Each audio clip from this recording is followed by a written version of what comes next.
Good morning, good afternoon, good evening, depending on what time you are watching this video. This is Professor Ruben Ramos, and this is another asynchronous class on superhero comic books on nowadays society. On our last synchronous class, we've stopped right here at the place in which McLeod is stating that comics art can be as subtractive of an art as it can be additive. Let's move further from here. Finding the balance between too much and too little is crucial to comics creators the world over. To strike that balance, creators regularly make assumptions about their readers' experiences. Some seem pretty safe, like the assumption that this will be perceived by audiences as an eye closing.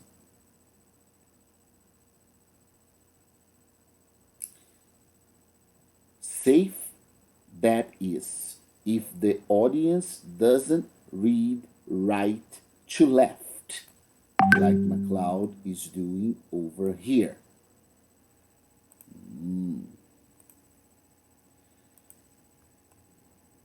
We assume as readers that we will know what order to read panels in, but the business of arranging those panels is actually quite complex.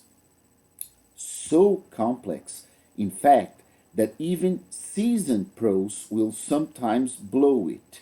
And this is truth for any of you who are familiar with comics reading, either being superheroes or Disney or Turma da Mônica or Western or mangas or whatever, depending on, of course, the genre, but depending on the publishing house and editorial rules, you are gonna find some trouble following the frames because they can assume a very particular and different order depending on the narrative. And sometimes it can get very confusing, even for seasoned readers.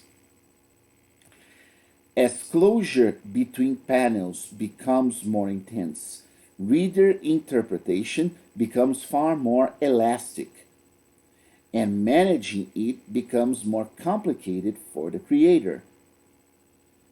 Some artists can be deliberately ambiguous, of course, and offer us no strict interpretation to go on. Closure can be a powerful source within panels as well as between them, when artists choose to show only a small piece of the picture. Comics can be maddeningly vague about what it shows us. By showing little or nothing of a given scene and offering only clues to the reader, the artist can trigger any number of images in the reader's imagination. Readers faced with panels like these will have substantially different interpretations.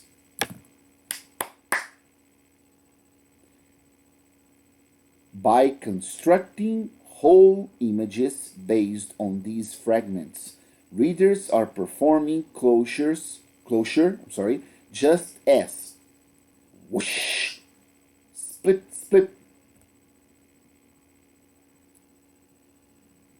ding, ding. Just as readers complete an action or idea between oh, oh, ding, ding. I say, just as readers complete an action or Oh, oh, stop that. Ding, ding, oh, ding, oh. Whatever the mysteries within each panel, it's the power of closure between panels that I find the most interesting. There's something strange and wonderful that happens in this blank ribbon of paper. We already know that comics asks the mind to work as a sort of in-betweener, filling in the gaps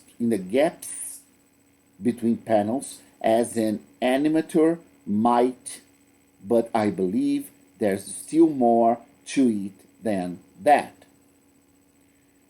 Let's take another look at the fifth type of transition, the one so popular in Japan.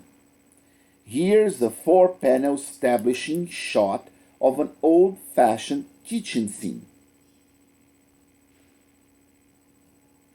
I believe in this comic here, we may safely assume the scene is taking place in a regular kitchen. No, no, not tough to follow. All right. Now, most of you should have no trouble perceiving that you are in a kitchen from all those four panels alone. With a high degree of closure, your mind is taking your picture fragments and constructing an entire scene out of those fragments. So our minds are not taking the frames in an isolate form, like 1, 2, 3, and 4. It is taking all of them in a deliberate sequence, such as comics should be, and giving us the entire story. But the scene your mind constructs from those four panels is a very different place from the scene constructed from our traditional one panel establishing shot. Look again. Let's take a closer look.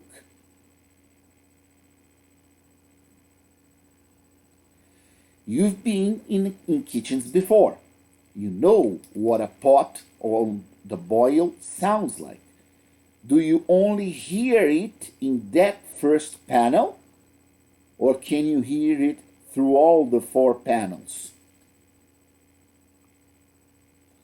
And what about the chopping sound, which is this one here? Chop, chop, chop. Does that only last a panel or does it persist? Can you smell this kitchen, feel it, taste it? That's a question for all of you, ladies and gentlemen. Comics is a monosensory medium. It relies on only one of the senses to convey a world of experience. But what of the other four? We represent sound through devices such as word balloons. But all in all, it is an exclusively visual representation. Within these panels, we can only convey information visually.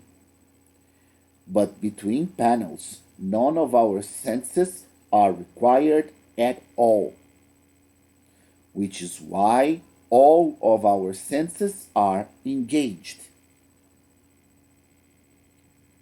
Several times on every page, the reader is released, like a trapeze artist, into the open air of imagination, then caught by the outstretched arms of the ever present next panel. Caught quickly so as not to let the reader fall into confusion or boredom. But it is possible that closure can be so managed in some cases that the reader might learn to fly. In Chapter 2, we discussed various types of iconic and non-iconic drawing styles. Do these affect closure? I think the answer is yes. Since cartoons already exist as concepts for the reader, they tend to flow easily through the conceptual territory between panels. Let's take a look on those four. Hi, ideas flowing into another seamlessly. But realistic images have a bumpier ride. Theirs is a primary visual existence which doesn't pass easily into the realm of ideas. Hi.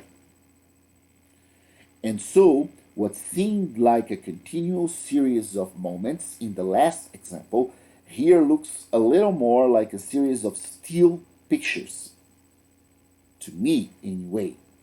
These things are all subjective, and I would really like to know if you agree or not with MacLeod. So I will ask you this concept on page 90 next class. Let's move on. Similarly, I think when comics art veers closer to concerns of the picture plane, closure can be more difficult to achieve, though for different reasons. Now, it's the unifying properties of design that make us more aware of the page as a whole, rather than its individual components, the panels. Hi.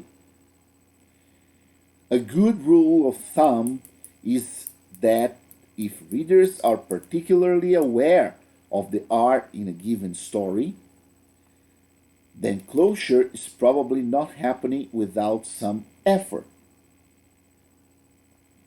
Of course, making the reader work a little may be just what the artist is trying to do. Once again, it's all a matter of personal taste.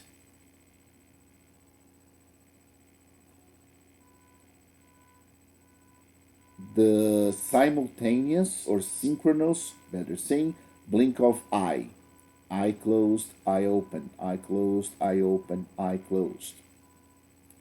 The comics creator asks us to join in a silent dance of the seen and the unseen, the visible and the invisible.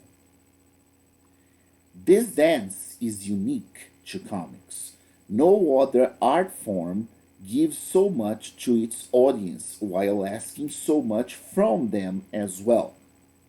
This is why I think it's a mistake to see comics as a mere hybrid or of the graphic arts and prose fiction. What happens between these panels is a kind of magic only comics can create. Here in this studio, I've tried to control that process and use it to make my case. But I can only point the way. I can't take you anywhere you don't want to go. All I can do is make assumptions about you and hope that they are correct. Just as we all assume every day that there's more to life than meets the eye. All I ask of you is a little faith and a world of imagination. And with that, we conclude chapter 3, returning to the beginning of it as adults and highlighting how important it is to pay attention to the closure movement in comics, as well as the act of faith or leap of faith, if you prefer, to allow us as readers to give the right proportion and amount of imagination this world requires. So, comic books are very intimate related to the imagination level of the readers. I hope you all enjoyed this class. On our next synchronous class this Friday, I will go back here to the question of in between pages 90 and 91. So please remember that with me at the beginning of our class, and I'll see you this Friday. Thank you so much. Bye bye.